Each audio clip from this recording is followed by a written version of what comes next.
Madam Vice President. Sir, kinontempt nyo Madam- Sir, dinetain nyo na yung tao for due process. Madam Vice President, Sir, nasa loob ng detention ang tao because you questioned due process. Asaan ang explanation ng due process ninyo doon? Nasaan? Madam Vice Tinanong President, kita kanina. I'm sorry, sir. Tinanong kita kanina, sino ang appointing authority? USEC ng ASEC. Anong sagot mo? Secretary. Hindi mo pa po- alam. Hindi pa po ako nagsumasagot. Hindi mo. Nakita kita, sumagot. Camera. Kita kita sumagot. Sinabi mo, Mr. Secretary. Chairman, motion to Hindi suspend nyo alam for 5 lahat. minutes. One Na minute ang reset. nag-a-appoint One ay minute President. suspension is declared valid. Sir, do you really want to show the Filipino people kung anong kaalaman ninyo sa batas? Ang sinasabi ko lang po ay sundin po natin yung batas Kaya dito nga, sa sir, House. sundin natin yung Kasi batas. nandito po kayo dito sa bahay ng Kongreso. Yes, sir. Sundin natin yung batas. Why will you penalize, punish Yusek Lopez for an act of the President? Tinutulungan ko lang kayo, sir, kasi napapahiya ang Pilipinas. Ganito ba ang House of Representatives? Tinutulungan ko lang kayo. Maraming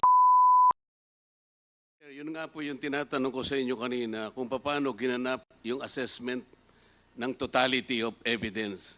Sapagkat kung napansin po ninyo, isinama po yung di umano ay pagtatanggal ng ibang kawani ng DepEd na wala yatang, ang pagkakatingin ko po sa mga minutes, ay wala pong due process na pinagtatanggal po sila. Isa po yun yata sa ebidensya na ipinasok ninyo sa totality. Tama po ba? isa lamang po yun sa mga Opo, napag-usapan po. gusto ko lamang pong puntuhan Tama yun po. sapagkat ako po bilang isa, tinanggal po ako sa lahat ng aking committee. Hindi ko man lang po alam kung ano yung kasalanan ko. I was not even informed. The first element of due process is notice.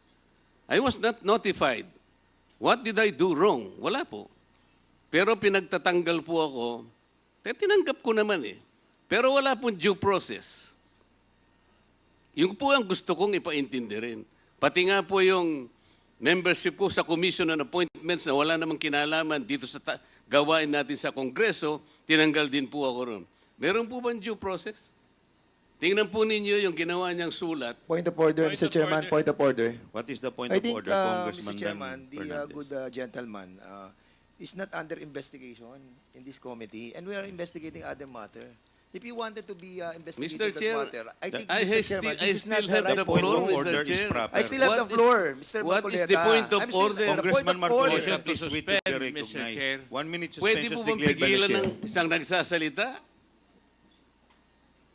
Mr. Chair, while you are suspended, may we respectfully request that all the employees of the Office of the Vice President sit together so that we can easily confer with each other because the other employees are quite few seats away from us. So we want to sit together so that we can confer easily with each other. Please, thank you.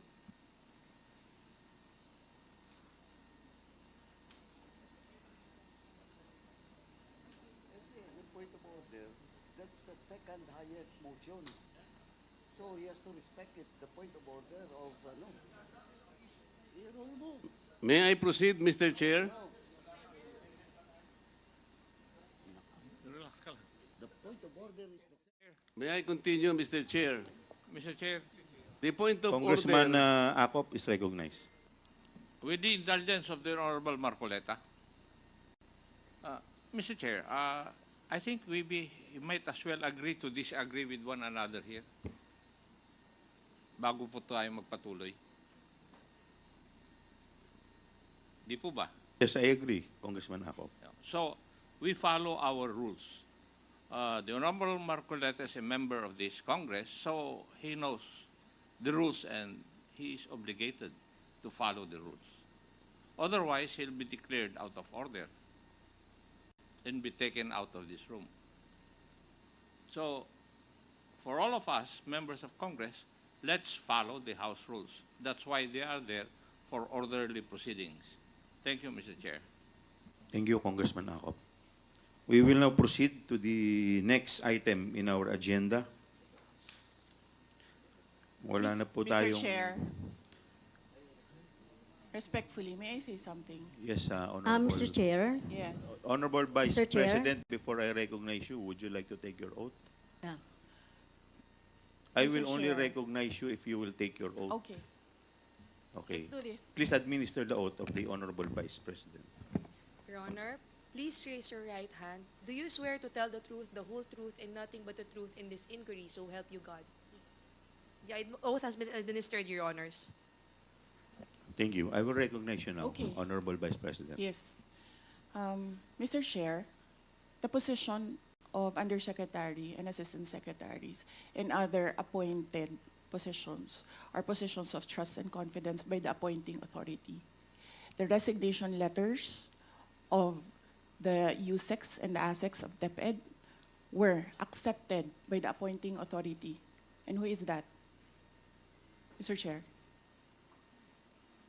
The President of the Republic of the Philippines. Yes. It is not the Secretary of the Department of Education. So you ask the President of the Republic of the Philippines why he accepted the resignation of the USEX and the ASEX.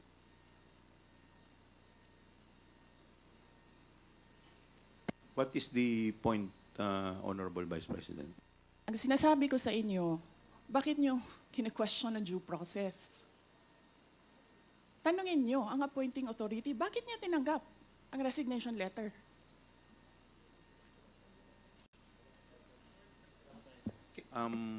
Madam Vice President, Yes, sir. we will... wala pa po tayo dun sa usapin na yun. Sa anong usapin, Later sir? later po sa binabanggit po ninyo. Sa anong Wala usap- pa po tayo sa period of interpellation. Bubuksan ko pa lamang po ang period of interpellation. Yes, sir. Nandun na kayo sa topic. Hindi po tayo nag-i-interpellation Madam ngayon. Vice President, nag-uusap po muna ang mga miyembro. Yes, so, sir. please do respect. Yung Yes, mga, I am very respectful. I am dovetailing from Congressman Marcoleta. The appointing authority is the President of the Republic of the Philippines. Why are you questioning due process in a discussion of resignation of USEX and ASEX? Wala pa pong nagtatanong about that, Madam Vice President. Sir, kinontempt nyo Madam- na, sir, dinetain nyo na yung tao for due process. Madam Vice President, Sir, nasa loob ng detention ang tao because you questioned due process. Asaan ang explanation ng due process ninyo doon? Nasaan? Madam Vice Tinanong President, kita kanina. I'm sorry, sir. Tinanong kita kanina, sino ang appointing authority? USEC ng ASEC. Anong sagot mo? Secretary. Hindi mo pa po- alam. Hindi pa po ako nagsumasagot. Hindi mo. Nakita kita, sumagot. Camera. Kita kita sumagot. Sinabi mo, Mr. Secretary. Chairman, motion to Hindi suspend ninyo alam for 5 lahat. minutes. One Na minute, ang President. nag-a-appoint One ay minute President. suspension is declared by the Chair. Can we observe proper decorum, Mr. Chair? Chairman, Mr. Chair, Mr. Chair, Mr. Chair. may I be allowed? Yes, Madam Vice Yes. President. you need to reconsider that extension of your detention. It was illegal in the first place. You asked the President why he accepted the resignation. Do not ask due process. Mr. Chairman. Mr. Chair. Yes, Congressman Paduano. Congressman Akop. Mr. Chair, Madam Vice President, if you have any question insofar as the actions of this committee are concerned, I think the proper remedy is for you to go to the court. Sir, I will go to court. Opo, pero Oo, that is pero where- araw-araw, you are depriving a person of her liberty while I await That is precisely the point, ma'am. the... If our action of detaining your chief of staff is against the law, I think the proper remedy, and I think you're a lawyer, Yes, sir. the proper remedy is to go to the court. Sir, do you really want to show the Filipino people kung anong kaalaman ninyo sa batas? Ang Ang sinasabi ko lang po ay sundin Oo. po natin yung batas Kaya dito nga, sa sir, House. sundin natin yung Kasi batas. nandito po kayo dito sa bahay ng Kongreso. Yes, sir. Sundin natin yung batas. Why will you penalize, punish Yusek Lopez for an act of the president? Madam Vice President, that is the decision of the committee as a whole. Sana po respetuhin po ninyo. Yes, sir. Kung meron pong Okay. remedy, alam naman po ninyo bilang abogado na tama po yung sinasabi ni Congressman Acop, pwede po tayong mag-file ng relief sa Okay, court. sige, sir. Tinutulungan ko lang kayo, sir, kasi napapahiya ang Pilipinas. Ganito ba ang House of Representatives? Tinutulungan ko lang kayo. Maraming salamat po, Madam Vice President. With all due respect, Yes, Mr. Chair. Congressman Mr. Chair, I move that we Deputy strike Speaker out. Yeah, I move that we Suarez. strike out that last comment said about the House of Representatives. I don't think that is warranted. Neither is it fair to make statements such as that. So move, Mr. Chair. Second. Is there any objection? Hearing none, the motion is carried. And Mr. Chairman, Yes, may Congressman we Dan remind all the Fernandez. resource persons to address the chairman kasi nakakawala po ng respeto sa committee na to kung hindi po natin i-address ang chairman. Maraming salamat po, Mr. Chair. Thank you. We will now continue to the next item in our agenda. We will now proceed to the interpellation proper. The first to interpolate is the Honorable Congressman Acop.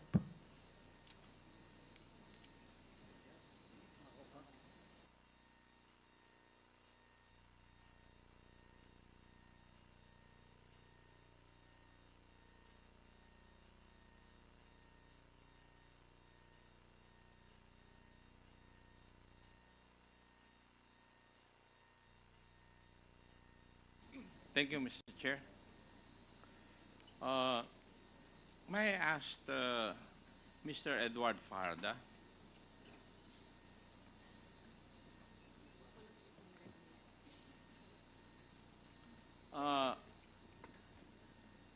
Mr. Farda, you were the special disbursing officer during the period when Vice President Sara Duterte was the Secretary of DepEd. Your Honor, Mr. Edward Farda, you're recognized.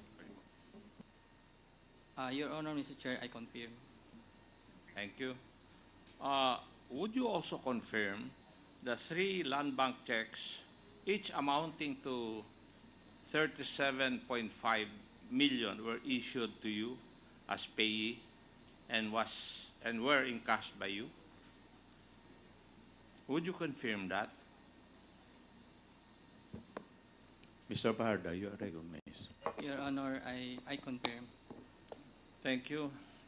And would you also confirm that you certified the correctness of the liquidation reports on the use of the DepEd confidential funds and in fact issued the corresponding certification?